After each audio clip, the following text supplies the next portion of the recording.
Today, I want to discuss creatine and why it is so powerful, especially for women 40 and up. I know years ago I didn't give it any time of day in my research because typically when you heard about it, it was connected to younger male athletes and them really trying to bulk up and beef up. And that, of course, is not what most women want to do. But doing a lot of research over the last few years, I realized that this is the most researched supplement out there, and it has been researched for years. It is the most cost-effective supplement that has so much bang for your buck, so much punch and power. And so it is not only good for muscle development, but it is good for brain health, so cognitive function, being sharp, being able to remember things, cognitive function, bone health, heart health, and also it increases ATP in our body, so it's great for building muscle mass. It's also great for muscle endurance and just stamina in general.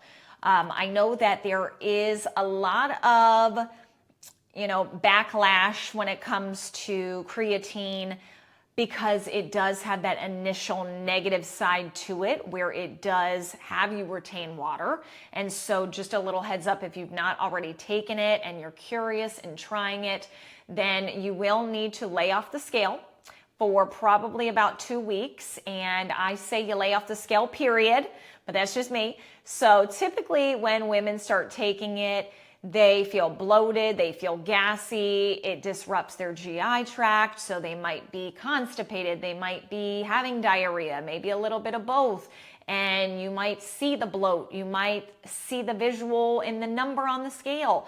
And so a lot of times women who are using that number or symptoms as an immediate yay or nay when it comes to what they're doing, they will pull back and stop taking it. But the problem is you're never going to get to a place where you've overcome that initial stage. So I highly suggest this and sticking with it for longer than 2 weeks, because the scale will come back down. You will stop feeling so disgusting and everything's going to work for the greater good. I personally have noticed significant increases in muscle strength and endurance. It's clear in my lifts that I'm able to lift way more since I've started taking creatine versus prior to. And I know that's not everyone's goal, but in order to build lean muscle mass, you definitely need to be able to push more weight and progressively do so. And I think depending on how much protein you're getting and what else is going on in your world with your stressors, with your hormones, you might not be able to have that oomph in you and that strength in you to keep getting stronger and pushing more weight. And sometimes you might not even be able to maintain the weight that you typically do, and then you're going down in weight. And so we want to make sure that we're doing everything in our power to really be as efficient with the time we're spending and the effort we're spending in this wellness world.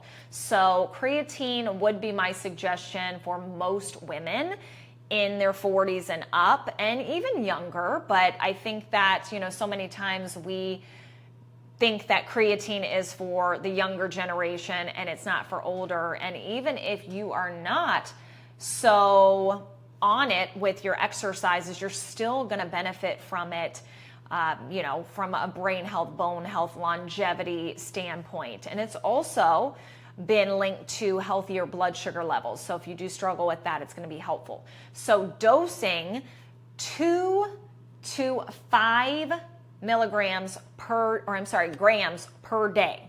That is going to be the best for most people.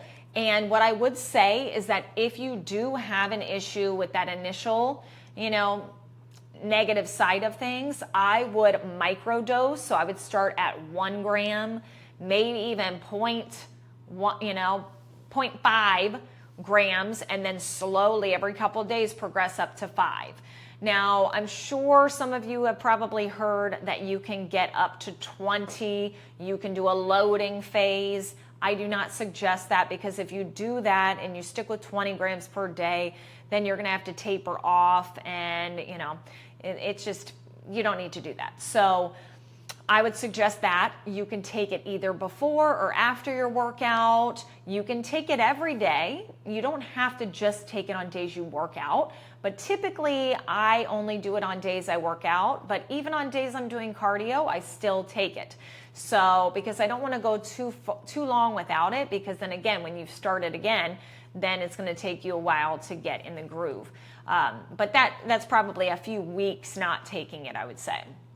So if you are having any kind of creatinine issues, kidney issues, I would definitely recommend consulting your primary care physician or practitioner and really seeing if this is the smartest choice for you. But for most other people, it is a great option and, a very healthy choice. So hopefully that was helpful, and see you in the next video.